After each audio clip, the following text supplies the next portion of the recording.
I feel ultimately everything should go into one trash can, which basically means packaging and food waste.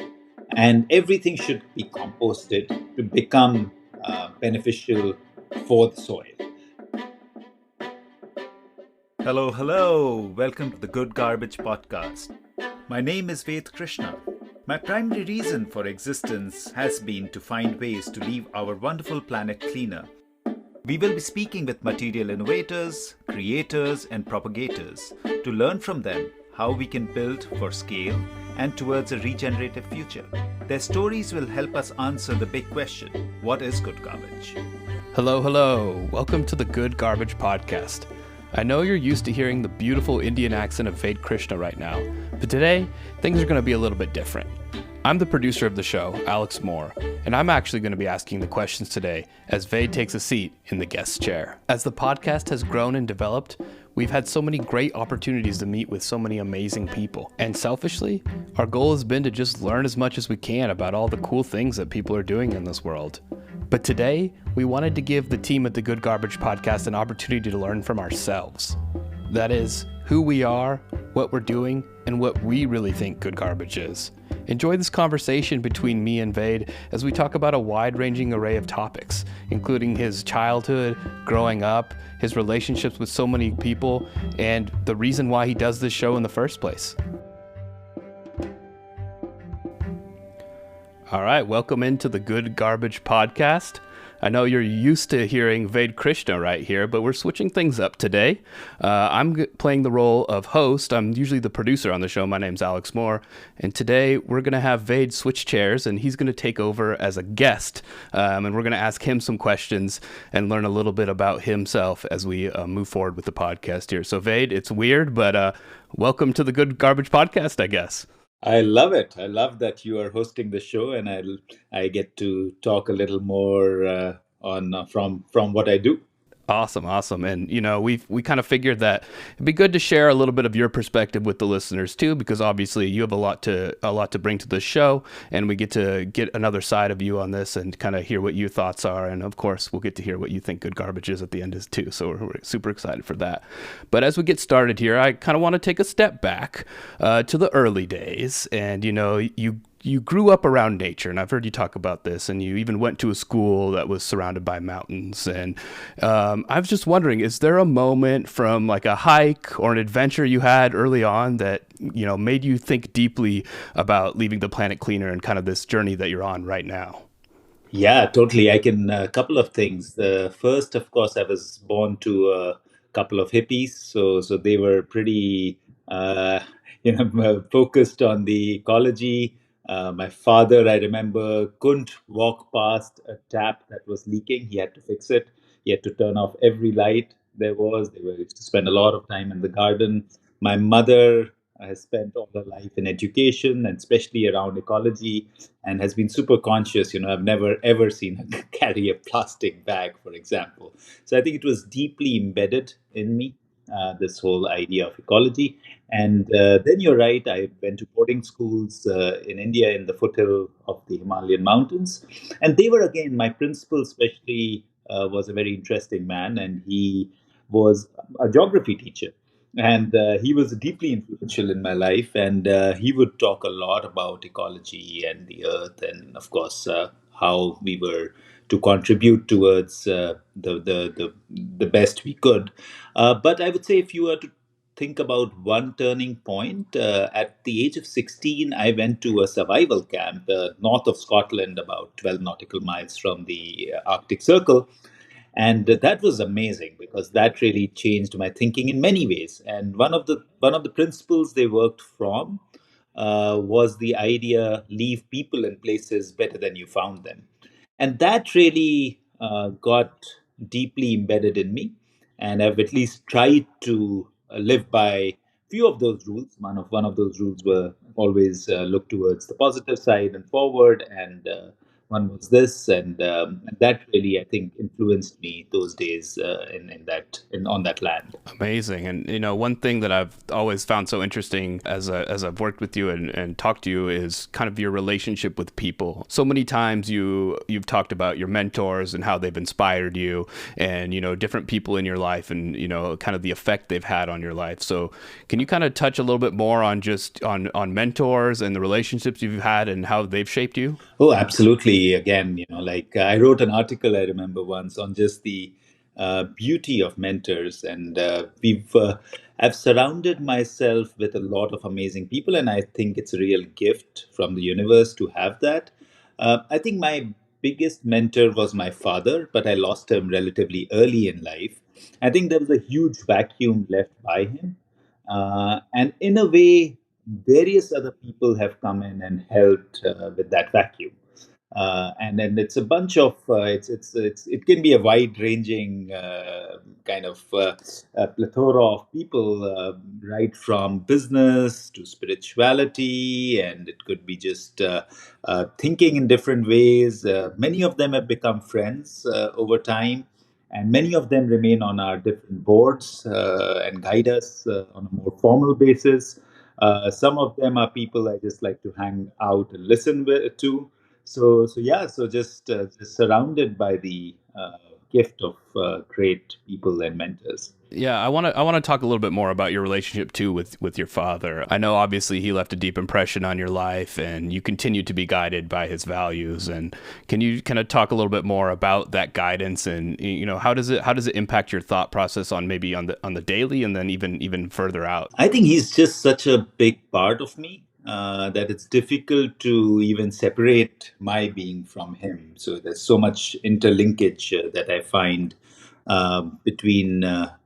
So for many years, I just spent a lot of time thinking how I could do right by him, and he was the last person who would ever even give an opinion, forget enforce an opinion. So it was just one of those things. If I would go to him and ask him, then Dad, how do I do this? He would just say, "What do you think?" And I would come up with some idea, and he would sit back and say, "Yeah, you should go ahead and try it." And I would go horribly wrong. And by the end of the evening, I'll come back to him and I said, Dad, you told me this is okay. And I tried it, but it didn't work. So he said, I had a feeling it wouldn't work. So I said, why didn't you tell me? He said, well, if it had worked, I would have learned something. So that was the kind of person he was. And just, I think the biggest security came from the fact both my parents and especially my dad had this very clear sort of feeling of unconditional love. And, we knew, my brother and me, that whatever we did, dad was there and that would always love us. And it was not so much about communication, but it was just about the way he was. And again, he had a very deep sense of adventure and living life to the fullest. And that has really been passed on as well. He would live each day as really as it was his last. If he had to make that one phone call, he would not be able to go to sleep without making it. So it was literally like, I don't know about tomorrow. I'm going to live this day to the fullest. So I think that has left deep impressions on me. And you talked about this too, and how he led by example, and you said that he would always turn off a light. How has that kind of impacted you, especially as what you're doing now about leaving the planet cleaner, and how has that kind of grown and evolved in you? Oh, absolutely. I think it's definitely something that has evolved from there. I guess if you look at it on a more practical, temporal level, I'm sure if you ask my kids, they would be harried right now because, dad is always trying to, make sure that, again, same things, lights off, taps off, make sure that we consume less, make sure that we consume right, we eat right, so no, all those things. Uh, I think he just overall, even the business he started, I think, was by default something that used agri waste and biomass, and I don't think it was by design at that stage. It was necessity, but I think it evolved well. And of course, like I said, both my parents have left deep impressions on me. my mother continues to even now, like every day she lives a really, really rich life. So those have been great impressions for me. One thing too, I do want to talk about Pakka just for the listeners. And can you just talk a little bit about it? And obviously, what's kind of happened since your father left the position, and then also just what your role is and what you do there. So my father left us in 2005, and that was at the cusp of a large expansion that we were doing. At that time, it was called Yash Papers, and eventually we became Pakka. And and I think that that untimely departure and a big project was a lot for me to tackle, and we went into very deep financial troubles. And literally, it was whether we shut down today or tomorrow was the question. And but again, he had built very strong goodwill. So literally, the suppliers would give us stuff on credit. The buyers would pay us before. The people would not leave. They would be like, "Okay, if our salaries are late, so what? It's fine." And that was more of his doing and the kind of impact that he had created around him. Um, and then subsequently, when you are in deep financial trouble, and you ask yourself this question, is this really something I should be doing? And around the same time, I met a mentor of mine who taught me a few things. And one of the few of the things that became clear was, there's a reason why we find ourselves in the places we do. There's a deep synchronicity that leads us there. And the question is, what can we do with what we have been awarded? And at that time, the quest became that, each time my wife would ask me, what would you do had there been no barriers? And it would always come to something to do with ecology. And we realized that we were making a lot of packaging material with very, very little impact. And that transformed the whole thinking, the business. And today it's a very different business. It's all around the idea of compostable packaging, trying to find solutions, and making a global impact. It was a small little company in one corner of India otherwise. Yeah, and I kind of want to dive more into that decision because you say it now and it almost sounds like you did it in 20 minutes and it was just like boom, we did it right away, but like how long did it take you to come to that decision, and kind of what was the process behind it, and can you just dive more into just making this kind of life-changing decision at that point? Oh, it absolutely happened, kicking, screaming, not moving forward. It was literally, it took me 14 years to realize that I didn't have to try Wow. and be like my father. Not that that's changed much. I think at some place in my subconscious, I still try. But I think 14 years of working was that. And I used to continuously motivate myself to get up and go to work. And yes, because I imbibe those values of being at work, being on time, contributing, I would do it, but there was no joy. There was just like drudgery. And now it's the opposite. My wife has to take me out of my work, kicking and screaming. But so that was one realization with my mentor, Dr. Kaipa, coming in. Um, and then, of course, one of the other things I realized was with that idea that I don't have to be like my dad. The realization was that I don't excel in the things he did, which was very operational driven, and he really enjoyed the nitty gritty of the details of running a business, running a manufacturing business. And I realized that I wasn't suited for that. And one of the big decisions I took around 2014 was to fire myself from the CEO kind of responsibilities. But it took me five CEOs after that to find Jagdeep, who is now like a business partner and our CEO in India, to actually find him. And he and I had worked a couple of times before, so we knew each other from 2002 and were friends. And he came in around 2016, I think. So between 2014 and 16, we went through four CEOs, and of course that tests you as well, and you question your own judgment. But then 2016 onwards, and again, Jagdeep and I are very different people. So it's still taking, I would say, it's still an evolution, sort of the idea of appreciating a very different skill from each other. So both ways, we are still learning how to work with each other, but it's a good partnership. Amazing. And I do want to talk too about this kind of this passion that you talked about earlier in that answer, and that it's hard to take you away from work now. Do you think that that passion was always there, and you just needed to find the right kind of tap into it? No, I think fundamentally, I believe, and again, this may be something that I'm just sort of broadcasting, but I think each one of us is born with a passion to do something meaningful. The question becomes whether we find it or not. So, in my case, I would say uh, the kindness to the of the universe that I did find it at one point, and was able to nurture it. And once you find it, I think everything else, it's like literally like a symphony playing in the universe, and everything else tends to start coming together. People appear, ideas appear, things begin to change. And, not that I'm working any harder than before, but the company is doing much better. And, just things start to evolve, and you can literally feel the music play as you go along. Um, so yeah, so I would say that the transition in everybody, like each person's life, could be to find that passion. What are you born for? What is your life's purpose? And once you find that, I think, of course, you have the odd days which don't go so well, and you may be down, and you may question your passion again. But overall, I would say you just flow. It's just like a flow state. So you find this passion, and then you say you end up having to fire yourself. So is that what was the hit like to the ego? Did you have to kind of check yourself a little bit and say, hey, this is, I know I'm doing what's right, I found this opportunity, I know this is right? Or like, kind of, what was that decision process like? And did you kind of know it in the back of your head for a little while before you did it, or was it just like, okay, I need to take care of this right now? I wish it was that clean and simple. It's really, it's really. I'm still doing it. I think I'm still, I can feel my ego nudge up, and I should be taking care of this and not somebody else, etc., etc.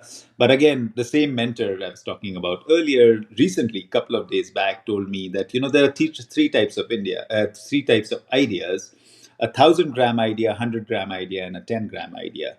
You tend to devote your energy on all three. You have to stop. So you have to look at what is that 1,000 gram idea, what are those 2 or 3,000 gram ideas, and only focus on those.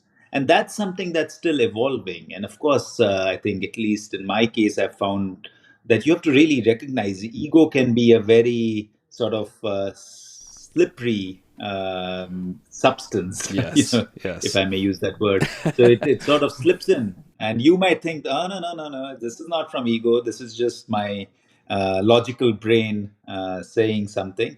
Uh, but it does slip in, and I think, like, at least in case of Jagdeep and me, I've experienced it a lot. And I think it's just leaving something, stepping back in, leaving something, stepping back in. So it's a process, and it probably yanks the other person more than even me. We should actually interview Jagdeep at some point and get his Yes. point of view. How much have I Let's yanked do him? it. It's probably given him numerous medical issues in his life. so, so yeah. But I think it's not that as clean and simple. It took time then. Not that the people we chose were not good; they just did not fit, and did not fit with me, I would say. And again, I think I would give a lot of credit to Jagdeep to hang on and to believe in me more while I was going crazy many times. So yeah, it's still, I think it still peeps up. We would like to take a minute to thank our sponsors. Good Garbage is sponsored by Pakka, a family of brands that produces compostable packaging and works to implement regenerative solutions. Pakka's new project is to bring compostable food serviceware and food carry products to the North American marketplace. Learn more at pakka.com. Now back to the conversation. I do kind of want to switch the conversation a little bit here, and I want to talk about sustainability. And first off, your relationship with sustainability. I kind of want to know about your perspective and how your kind of relationship has changed or evolved with the planet as you've kind of grown through everything that you've gone through. I know everything that we've talked about so far. Like, how has your relationship with the planet and sustainability changed through that? So I think I personally believe, and this may be an evolution itself. but I personally believe that sustainability is a low bar. Sustainability comes from the idea of sustenance, which is to maintain status quo. I feel strongly that that we have to go for regeneration. I'm deeply inspired by the ecology, the planet around us, and what I find is that everything is works in this web of systems, and it's constantly sort of evolving. And how does our work follow the same pattern is the bigger sort of utopian kind of an idea. And even if I look at it on a material perspective, ultimately the planet creates packaging all around. Everything is so well packaged, and there are so many great factors in that packaging. You will never find an orange inside a banana. You'll know from outside what is inside. You know the expiry date. You basically are able to it is able to sustain numerous travel, etc., etc. And there's liquid packaging and gas packaging and solid packaging. It even breathes, our own skins. It breathes while nothing comes from inside out and doesn't go from outside in. So that's pretty unique. And also the other thing is that one. um there's singular energy source, and if you look at these beautiful trees around us, there's these sugar chains or carbon chains that are created from just carbon sequestration from like thin air, and then maybe some moisture and minerals from underneath. But these huge amazing trees come up, and then, of course, at the end of life, it becomes food for something else. It is channelized, and the mycelium sort of does that channelization. So, so for me, the whole idea, the bigger idea is that how do you learn from that and make sure that everything we create is regenerative? It is basically something that we owe to our existence. So, do you think that the conversation should be different?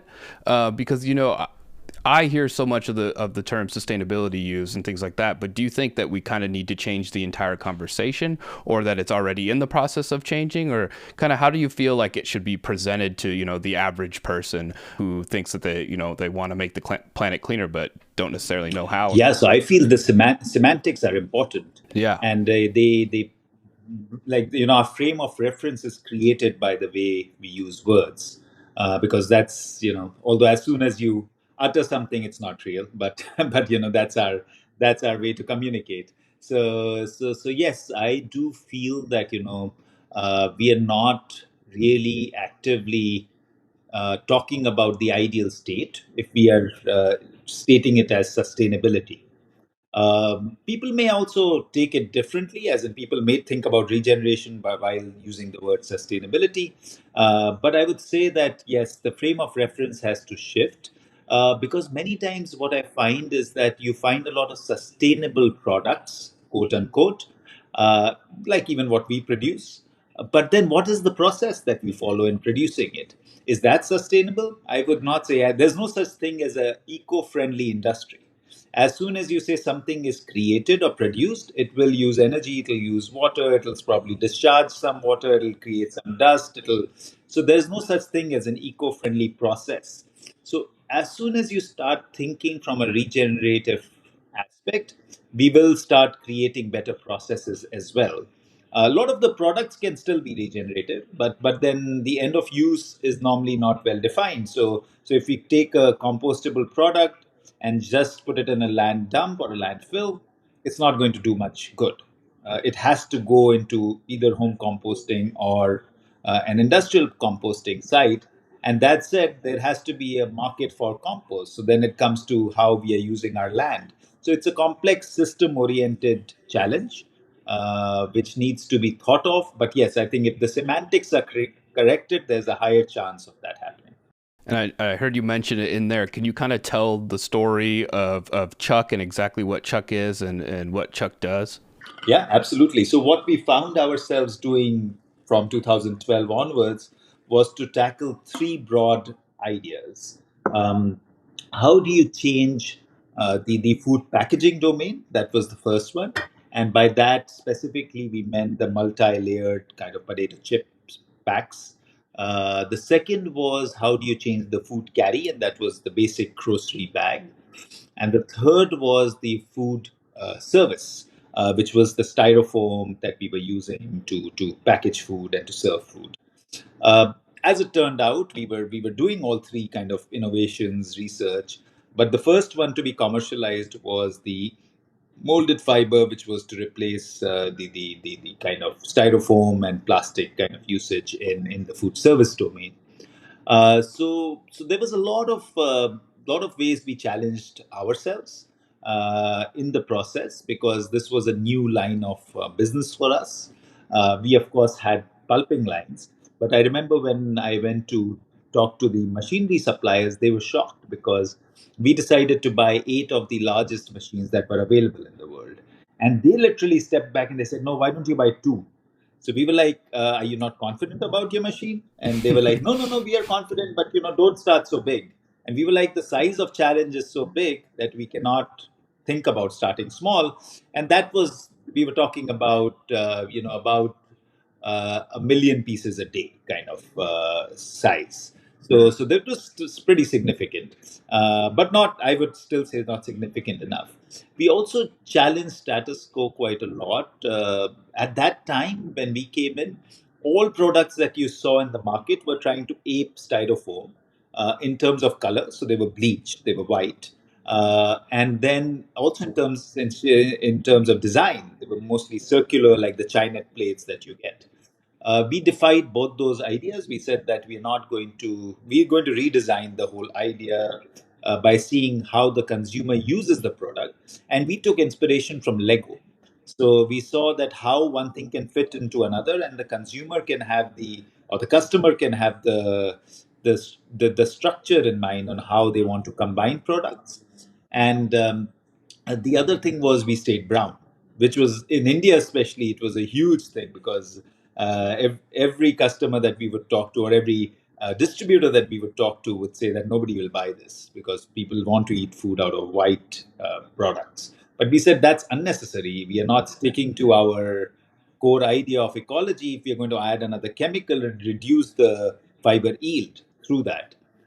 And the last one was that a lot of people wanted us to just be in the commodity business to sort of build standard products. It could be a three compartment, it could be a 6-inch plate or a 9-inch plate, standard design. But we decided to brand it. And the idea was that that's the way we can create a deeper movement, which I feel has been, we've taken time to stabilize the operation. But the movement itself has been very encouraging. Today, I would say in India, it would be the best known brand in this space. And there's a lot of respect from the customers. Everybody knows that if you want a product that is going to be high quality and consistent, you need to buy a product like Chuck. And I'm curious. So many moments you're talking about a lot of confidence that you had, and a lot of confidence that this company had, and now seeing where it's at and what it's grown to, it's like obvious. It's like duh, of course. Why wouldn't you guys be confident? But that kind of where did that confidence come from at the time, to come in and say, no, we're going to do it this way? Like, did that speak to just kind of the research and the preparation you had done? Or did you have a great idea from the beginning? Hey, we want to do it our way and we're not going to let anyone tell us not to do that. I wish that was the case. No, my wife does call me a delusional optimist. So the delusion always remains, and then in a way, my mentors and my team does a good job of pulling me down and keeping me more grounded, so to say. In fact, last night we were on a call with our core team, and they were laughing because our mentor was telling us a story of Steve Jobs and how he stopped giving talks because his people said, we are a ship that leaks on the top. You just give away everything, and then so our team was laughing. We have the same guy. Like he just sort of keeps talking all his ideas, which is not a great situation for us because many of them are still it's in their infancy, and we may or may not they may or may not see the light of the day. But in this case in particular, I remember just waking up one night at 3 a.m. and I had a bunch of where we were living at that time. We had a bunch of whiteboards. There was a home office, and it was like wall to wall kind of whiteboards. And I just couldn't go to sleep. And I realized that we were operating out of fear. And I said, fear is not the right place to operate from. And my wife woke up at 4 a.m. to see me scribbling like all over that whiteboard Oh on my what we are going gosh. to do. And she was like, "You are totally nuts, man." And at 4 a.m. in the morning, we came up with this idea that we are going to have a brand, we are going to have our own design, we're going to keep it brown. We're not going to operate from a place of fear, come what may. And that is what actually transpired in that particular case. But there have been these, I would say, most of the ideas and thoughts appear out of somewhere. The question is whether we capture it or not. So in this incident, I did manage to capture it, but there are many that have leaked out. We talked about your wife earlier, and I want to talk about her again. And this quote that she said to you, she says, "What would you do if you could do anything?" And I heard you say that she said that, and I think that's kind of like this guiding light for anybody in life. For what you want to do is what would you do if you could do anything, and kind of. Can you talk about your relationship with her? And obviously, she's seeing you scribble like a madman. So, how has that kind of impacted you as well? I was telling her the other day that if we were to separate, and like if it came to money, I owe everything to her. So it was literally like, and I'm glad we are putting that on record. Yeah, you're on So mic right now, so Ved. so I said I would have no qualms in walking away and saying everything is owed to her, because when she entered my life, I was in financial doldrums. Yeah. And not that she contributed, like she did contribute in a big way. She's part of our branding and messaging and marketing and guides our teams because that's her background. But more than anything else, at least where I come from, we believe a lot in energies, and the energy that she brought in was just so impactful in my life and in the lives of anybody who she meets in a way in our organization as well. I think, like, generally the feeling is that she brings in so much positivity and the positive energy. So she's been a big influence in my life. We come from very, very different sort of backgrounds and being brought up. I was born and brought up in small town India. She was born and brought up in small town US, West Virginia. So she's like a hillbilly, and we met in our mid 30s, not looking for relationships, and we avoided that initial bond even for a year or something to sort of, now this can't work out. I live in India, she lives in the US. But as she's a deeply spiritual person, and once she got her answers from the universe, she just packed her bags in DC. She was living in DC back then and shifted to India for 8 years. That wasn't the easiest shift because we lived, there was no English speakers. It was just like she was the only Caucasian looking person. So that's a huge leap of faith, just to believe that this is something that the universe wants you to do. And once that message is clear, you take that step and you go. And we didn't have the easiest of relationships, at least initially, as we were sussing it out. She came from an organized religion. I'm a pagan, heretic, heathen, and a tree worshiper or a fire worshiper or something. And so that was a big rub. Of course, our upbringing was different. I had two children from a previous marriage who she was giving a lot of energy and effort to. So all these rubs were there. But I think she's brought in so much value and positivity in my life. And also, we have both come from a background. She ran her own business. So there's a lot of conversation that we can have around business. I can share openly with her any big turmoil, thinking that I'm going through. I do tend to run by her. And there's not a time when I won't come back with some pearls of wisdom and something I've not thought about.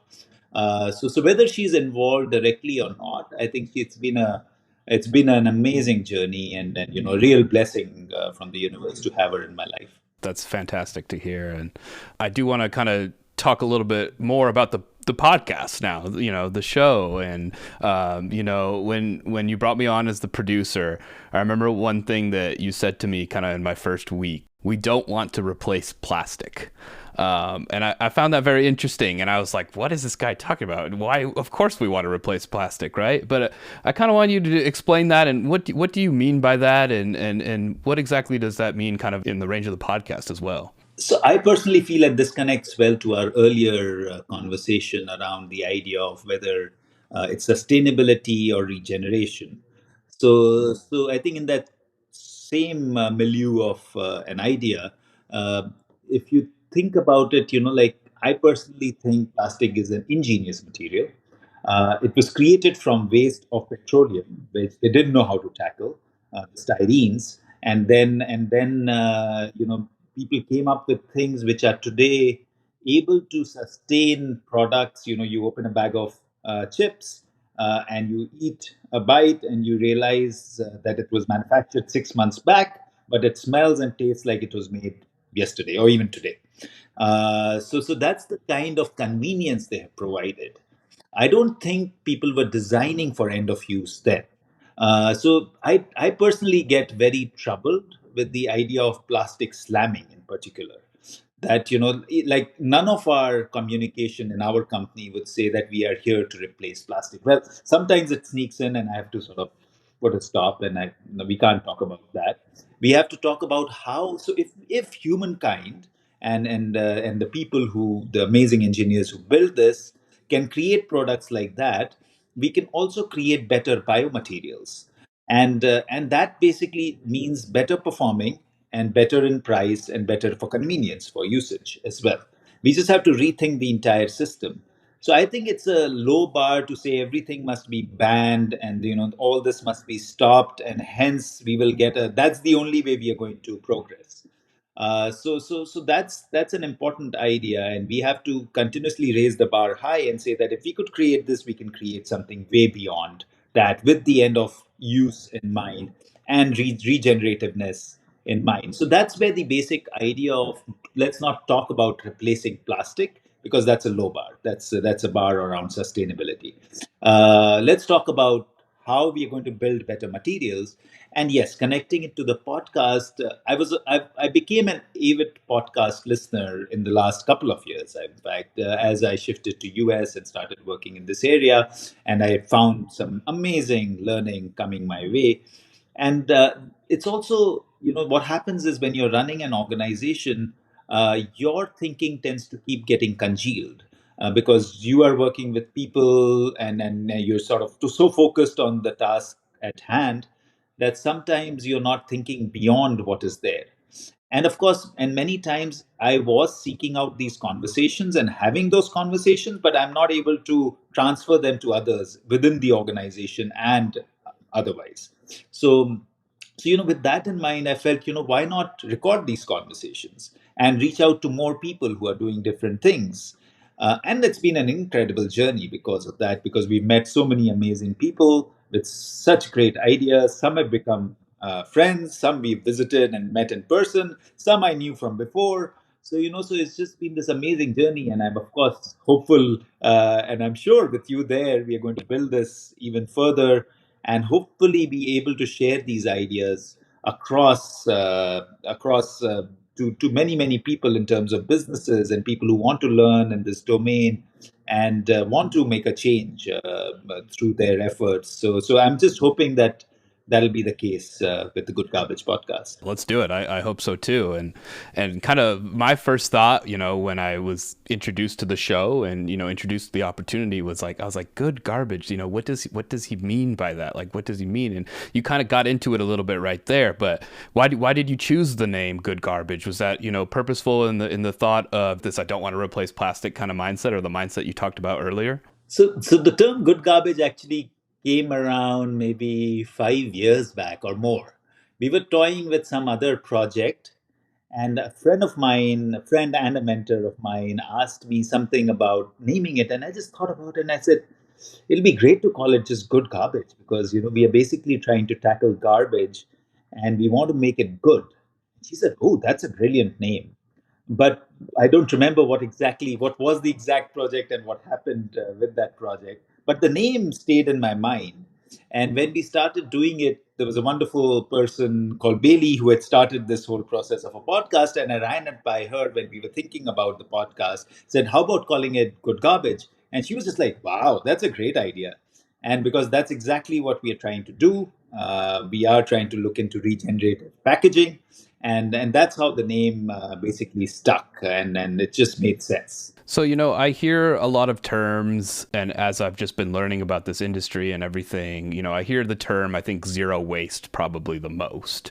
Like, how does that kind of play in? Or is that something that, what is your thoughts on that kind of terminology versus more of like a terminology like good garbage? Hmm. I don't know. It doesn't have the same ring to it as far as the term goes. Maybe not as Uh, a name. I don't even think. Yeah, I don't think. I don't think. Again, it's sustainability and regeneration. Sure. So, zero waste is still sustainability. You will not waste. It Yeah. is not about the waste being great itself. So, the Mm. waste being a good thing. So I think for me, again, it comes back to the idea of regeneration. How do you look at the garbage being good and beneficial? So I'm thinking instead of zero waste, it could have been good waste or beneficial waste, but it doesn't have the same ring. GG, good garbage. Yeah, you're right. The alliteration always wins. As we kind of look forward into the podcast and kind of all the different guests and people we can have on and all the different topics we could cover, I'm kind of interested in what you think are the most exciting developments or trends that you're seeing in the packaging industry, and who are some people you want to talk to, or who are the kind of people you want to talk to, or where do you want the discussion to go as we grow the show? That's a great question. So I think, of course, there's a big selfish motive in the in the show as well, where it's also a lot about what we can we learn, and there's been an amazing amount of learning that's come our way. So I think the two things that stand out is how do you build scale. There's so many amazing people working on numerous ideas and seeing the light of day, and many of those I've subsequently even met the people I interviewed on the show. But the key to make a real change would be how do you quickly scale these ideas, and that means be bringing funds in. That means cross pollination of ideas and collaboration. So I would say if there are two things that I have to look at is what are the unique ideas which we are constantly looking for, and the second is which of these ideas are going to scale and how do we help scale it. So if you ask me what are the kind of people I would want on the show, so I would say it will fall into three broad categories. People coming out with great ideas, new innovative materials. We have had some of them, and I'm sure we'll find more and more and more people. And you and I have, of course, discussed some of those names. The second is people who are trying to scale. Again, there are numerous companies that may come from the cellulosic discipline or the starch discipline that are trying to really do things in the hundreds and thousands of tons. So how do you take that and make that idea more well known. The third bucket I feel is people investing in the domain, and that's something that we haven't yet tackled as much. So I think we want people to see this as a sector which basically is able to grow their investment, and that will happen as more and more companies succeed, and of course, more and more investors gain from that. So I would put it in those three broad buckets. Do you have any kind of like message for our listeners, or anything that you want them to know about the show, or any kind of broad message to send them about what our goals are moving forward? I think it starts with who the listener is. So for me, the listener, the focus of the show has been, how do we reach out to people in the space of packaging, consumption, food, and that sort of thing. And of course, and that's the reason why the show gets a little bit geeky as well. We get into a little bit more technicality than a generic show would. The second is I'm really keen to access people coming into the business or even inspire more people to come into the business, which is students in the space of material science, polymer science, packaging, pulp and paper, celluloses, bioplastics. So all those kind of domains, especially students, is something is of course you and I are finding ways to reach out to them and to see how we can reach out where they are hanging out. So I would say just opening ourselves to ideas and possibilities. We don't know which one is going to click. So just bringing out as many ideas as we can, and then of course, as we gain more engagement, we are going to learn more, and we can improve further on the way we do the show the way the ideas that we communicate as well. What would you say to a student who's thinking about joining this industry and who's, in school right now and thinking about what their next step is?